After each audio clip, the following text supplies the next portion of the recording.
Deixa eu ver aqui. Quando a gente quer, as coisas sempre demoram um pouco mais. Aí eu até errei aqui no meu clique, né? Olha só.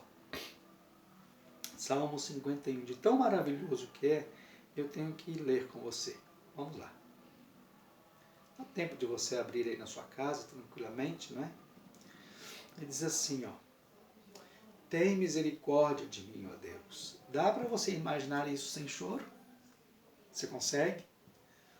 Você acha que essas expressões não são cobertas de lágrimas da alma, do interior? Tem misericórdia de mim, ó Deus, por teu amor. Ele não está achando que o Senhor vai me castigar, não é isto. Por tua grande compaixão, apaga, Senhor, as minhas transgressões. Lava-me de toda a minha culpa. Purifica-me, Senhor, do meu pecado. Eu, Senhor, eu mesmo reconheço as minhas transgressões e o meu pecado está sempre diante de mim. Ele me persegue, Senhor. Ele persegue. São como setas do diabo, perturbando por conta do que você fez do pecado, tirando a tua paz com Deus. Ele diz, contra ti somente pequei. Chega a ponto de dizer, Senhor, eu vou até excluir as pessoas às quais eu afetei com o meu pecado. Porque, Senhor, muito maior do que afetar pessoas ou a mim, eu afetei o Senhor contra ti somente pequei, e fiz o que tu reprovas, o que é mal perante os teus olhos. Verso 5, sei que sou pecador desde que nasci, sim, desde que me concebeu a minha mãe. E ele vai descendo, purifica-me com esopo, Senhor. Ele vai dizendo, Senhor, não afaste de mim o teu Espírito, Senhor.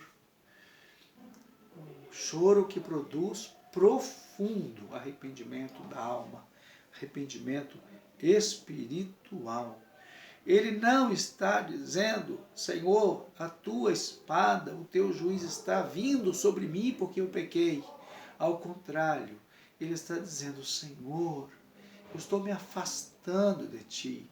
Não retires de mim o teu espírito. Ele não disse, não retires de mim a tua disciplina. Não, mas não retires de mim o teu espírito. É um olhar espiritual. É um choro que aponta para a preocupação com a espiritualidade. Exatamente isto. O pecado é contrário à natureza de Deus. Todo pecado, ele é uma afronta entre eu e Deus. Quando nós pecamos contra o precioso sangue de Jesus. Nós pecamos contra a graça do Senhor que nos foi atribuída. O pecado é uma rebelião contra Deus. Nós não podemos viver no pecado. Portanto, se você está em pecado, volte-se a Deus. Volte com choro espiritual de arrependimento pelos seus pecados.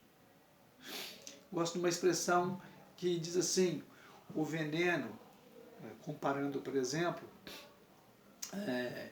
que o pecado é pior que o veneno da serpente. Pense nisso.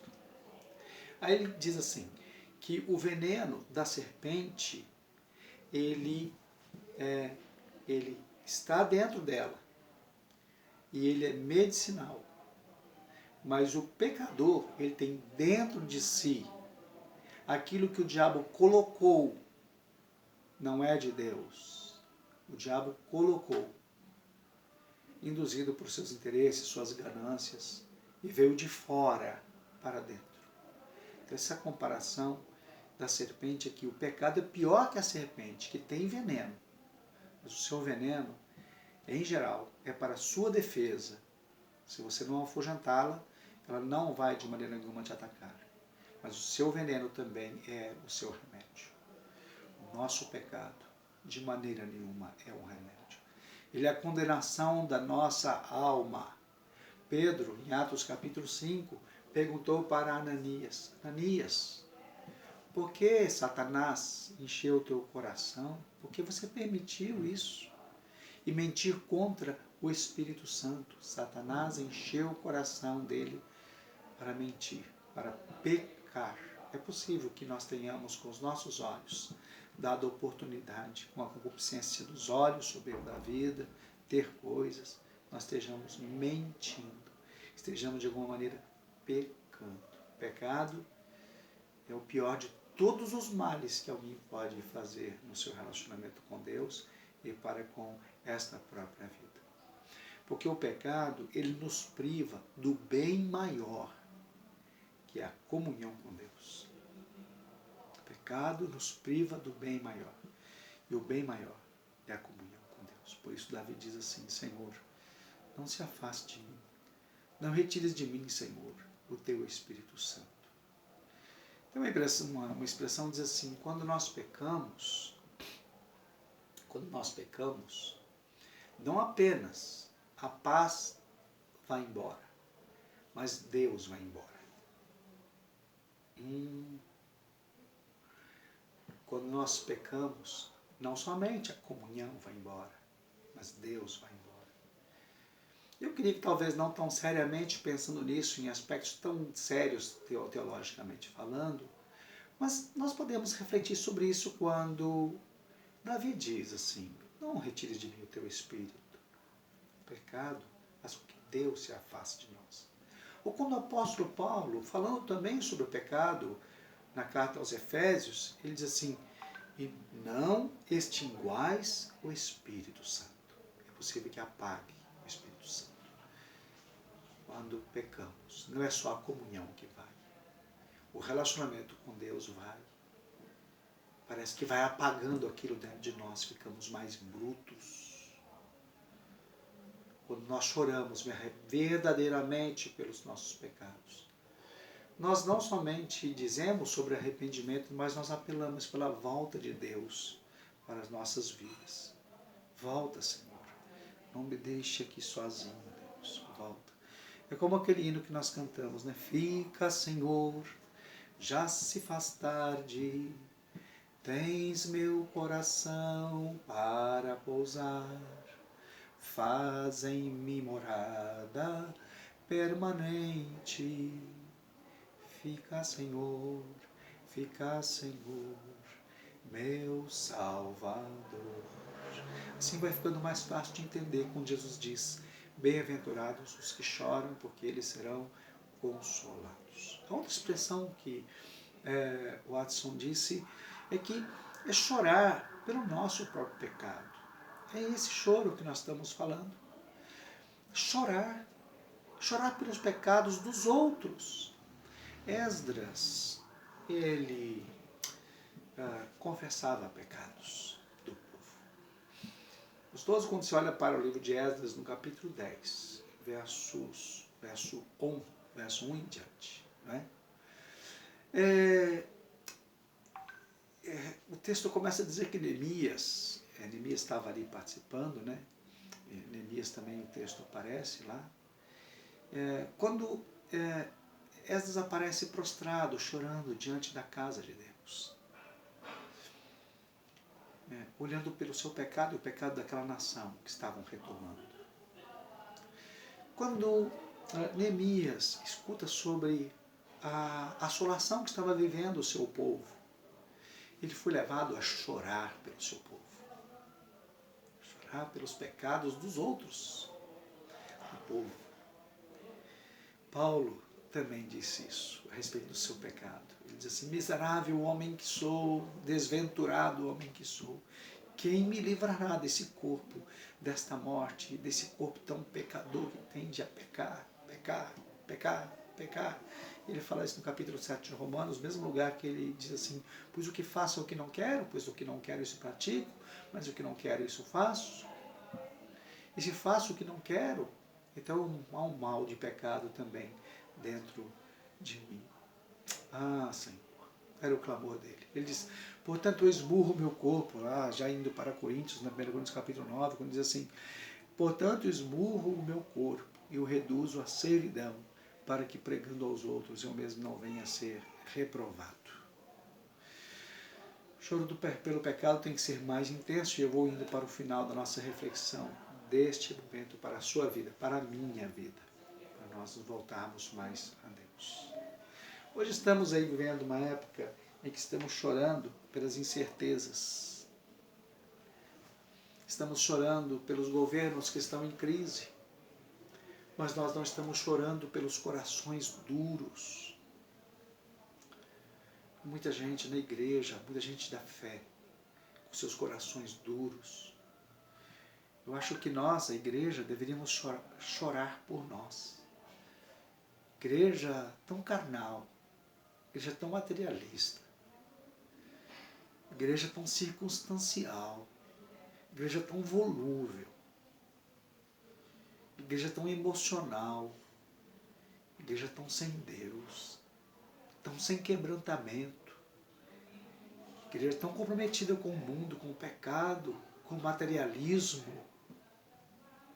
Jesus chega e fala assim: bem-aventurados, bem-aventurada a igreja que chora. Chora um choro de luto, de sentimento de perda, de comunhão, de algo interior, como que está sepultando a espiritualidade, sepultando um morto dentro de si, alguma coisa que o pecado causou. Convido você a chorar pelos tempos difíceis que estamos vivendo, mas pelos corações duros que são os nossos próprios corações. Eu convido você a parar diante de Deus. Eu desafio você a parar para chorar por sua vida, por sua família. Chorar pelos escândalos que tem havido, escândalos da igreja. Convido você a parar para orar profundamente e chorar por falsos obreiros, pessoas que estão zombando, escarnecendo do Evangelho de Deus, expondo o Evangelho do Senhor.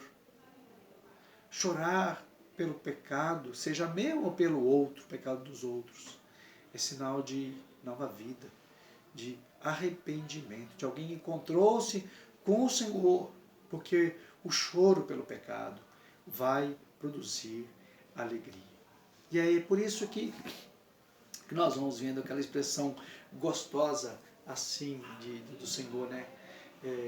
De choro, que o Senhor secará dos nossos olhos toda lágrima. O choro pelo pecado da igreja, pelo pecado dos outros, dos governos, é o caminho da verdadeira alegria. O choro é o caminho da verdadeira alegria. Alguém disse que o choro, o inferno, é lugar de choro e ranger de dentes. Mateus capítulo 8, verso 12. Diz assim: o inferno é lugar de choro e ranger de dentes. Chore preventivamente, porque o choro preventivo pelo arrependimento, ele previne o choro da condenação do inferno. Há muitos que não choram. Jesus havia falado: vocês se alegram agora, mas vocês chorarão. Jesus disse isso. Por outro lado, ele diz: muitos choram agora, mas serão consolados. Consolados. Chore o choro preventivo, que não é para condenação, é para consolação. Choro do verdadeiro arrependimento. O salmista diz que Deus recolhe as lágrimas dos santos no seu odre. Olha que interessante. Deus recolhe as lágrimas dos santos no seu odre. Então eu vou pensar o seguinte, que quando o Senhor Deus diz assim: agora vós chorais e vos lamentais, mas o vosso choro será secado, e vocês se alegrarão. O choro desse tempo e a alegria futura da eternidade. Quero encerrar com você. O choro, alguém disse que pavimenta, o choro pavimenta a estrada da Nova Jerusalém. Melhor é estar no lugar onde há choro, disse Jesus, do que no lugar onde há festa. Jesus sabe por que disse isso. Não estou desafiando você a somente chorar na vida, pela vida inteira. Mas estou querendo levar você a uma reflexão com esse texto. sobre a sua vida espiritual, sobre a seriedade do seu relacionamento com Deus, sobre o pecado. Quero levar você a passar uma semana de reflexão sobre si mesmo e a santidade de Deus. Deus o abençoe. Deus me abençoe. Vamos orar? Pai, eu quero te agradecer pela oportunidade de hoje teres nos confrontado, Deus, conosco mesmos. Nós que fugimos do choro, que queremos calar o choro das pessoas, o Senhor disse, o choro de vocês será calado na Nova Jerusalém. Hoje o Senhor disse que nós precisamos chorar. Chorar a tristeza, Senhor Deus, do nosso pecado. Chorar a tristeza do pecado da igreja. Chorar a tristeza do pecado do mundo. Chorar porque pessoas blasfemam contra o nome do Senhor. Não rir. Chorar, Senhor Deus. Chorar. E profundo arrependimento, Senhor Deus. Leva-nos, Senhor Deus, a refletir sobre isso, parar, nos ver espiritualmente. Melhorar a nossa espiritualidade, Senhor. Melhorar nosso relacionamento contigo. Porque aí nós encontraremos a verdadeira felicidade. Porque a tua palavra diz, felizes são os que choram. Eles serão consolados. Obrigado, Senhor, por esse momento com os teus filhos. Confronta-nos, ó Deus, em nome de Jesus. Amém. Amém. Quero desafiar você, então. Essa semana teremos estudos nos pequenos grupos, baseado nesse versículo. Que grande oportunidade você vai ter ao longo dessa semana, não é? De pôr isto em prática, parar diante do Senhor, chorar, lamentar. Choro da espiritualidade, que produz arrependimento. Bem-aventurados os que choram, porque eles serão consolados. Parece um paradoxo, mas não é. Obrigado, queridos. Deus os abençoe.